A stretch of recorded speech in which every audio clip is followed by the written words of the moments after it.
Le sepsis est une maladie qui est très peu connue du grand public. Le sepsis, on va le définir comme une conséquence négative sur les organes vitaux que peuvent être le cœur, le cerveau, les poumons, le foie, le rein, le tube digestif, des infections, on va dire microbiennes, qu'elles soient bactériennes, virales, voire même liées à des champignons.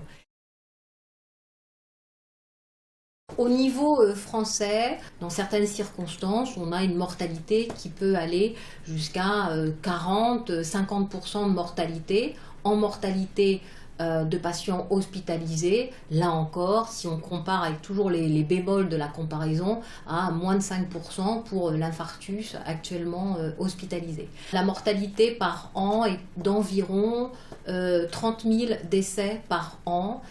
À l'échelle mondiale, on considère qu'actuellement, il y a 28 millions de sepsis par an, avec dans ces 28 millions, 19 millions de sepsis sévères à graves par an, ce qui correspond à un décès de patients dans le monde pour un sepsis sévère toutes les 2 à 3 secondes. Il y a une incidence du sepsis qui est de plus en plus important on va dire dans le monde entier, et notamment en Europe, qui va être liée au vieillissement de la population, à l'utilisation de chimiothérapie, à l'évolution des transplantations, à l'évolution des immunosuppresseurs, à l'évolution de technologies de plus en plus sophistiquées, notamment à l'intérieur de l'hôpital.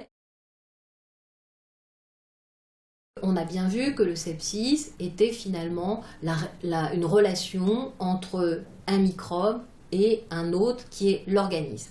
Et lorsque l'organisme va rencontrer ce microbe, eh bien, il va mettre en action, on va dire, ses défenses immunitaires. Cette réponse immunitaire est évolutive dans le temps.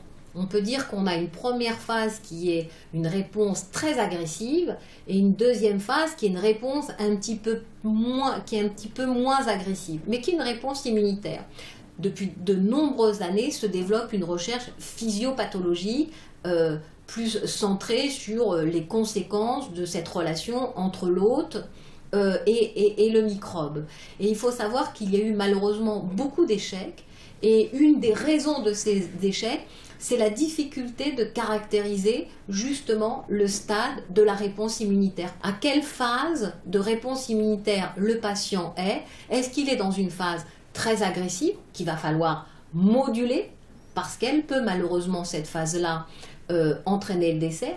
Et est-ce qu'il est aussi dans une phase un petit peu moins agressive, voire même qui le rendrait, c'est ça la complexité, immunodéprimé, où là, s'il est dans un environnement hospitalier, s'il est dans un environnement avec des machines, c'est là qu'il va être très sujet à s'infecter ou se surinfecter, et d'avoir des biomarqueurs, c'est-à-dire des marqueurs de sang, qui pourraient nous aider à savoir est-ce que le malade est en phase très agressive, je la module, ou est-ce que le malade est en phase plutôt immunodépressive et j'essaie de le rebooster. Eh bien, l'idée, peut-être dans les années à venir, ce serait de connaître un petit peu le profil génétique des personnes et de pouvoir un petit peu anticiper. Alors, on est plus dans la prévention, ou en tout cas de pouvoir anticiper, ou de pouvoir peut-être adapter des thérapeutiques. On peut imaginer qu'en fonction de sa réponse, de son profil génétique, on va avoir des réponses immunitaires différentes ou variantes dans le temps auxquelles on pourrait proposer des thérapeutiques.